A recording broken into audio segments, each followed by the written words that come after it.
შეცვლის თუ არა მიხეილ სააკაშვილი გიგი უგულავას თბილისის მერის თანამდებობაზე და ემზადება თუ არა საქართველოს მოქმედი პრეზიდენტი დედაქალაქის მერობისთვის, რაზე მსჯელობენ ნაციონალური მოძრაობის კულუარებში, დღეს ток-შოუში დიდი პოლიტიკა გიგი უგულავა.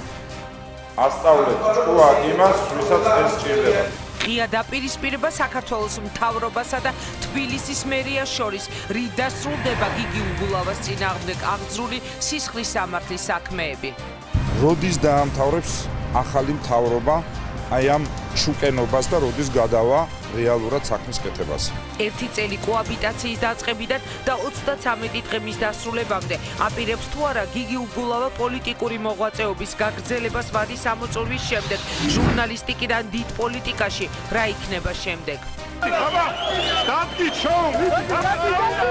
არჩევნები 2014 მზადება, შეცდომები, გეგმები არის თუ არა დაპირისპირება ნაციონალურ მოძრაობაში და რამდენ ფრთად შეიძლება დაიშალოს ყოფილი მმართველი გუნდი. გიგი უგულავას პოლიტიკური გეგმები ток-შოუში დიდი პოლიტიკა. შვიდობა.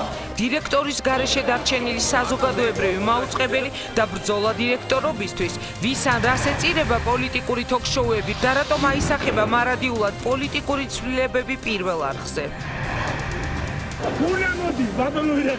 90-იანი წლებიდან დღემდე ტანკები, კარვები, საკნები, სირცხვილის კორიდორები და ახლა უკვე შენობისთვის ნასროლი ფუნა, საზოგადოების პოზიცია თუ პოლიტიკური გავლენების მოპოვების მცდელობა. დღეს ზუსტად 20 საათზე ток-შოუში დიდი პოლიტიკა, დაპირისპირებული მხარეები და მათი არგუმენტები. მედია ისტორია 2003-2013 იმეორებს თუ არა ახალი ხელისუფლება ძველი შეცდომებს, დახურული გადაცემები და პარალელები ამ მოვლენებს შორის. დღეს დიდი პოლიტიკის კითხვებს ჟურნალისტები ეკა კვესიტაძე და ირაკლი იმნაიშვილი უპასუხებენ. დებატებით გია კორკოტაშვილი და მაია ორჯონიკიძე პირდაპირ ეთერში საზოგადოებრივი მაუწყებლის სამეურვეო საბჭოს თავმჯდომარე ემზარ გოგუაძე. უყურე და უსმინე დღეს დიდ პოლიტიკას ზუსტად 20 საათზე TV3-ის ეთერში.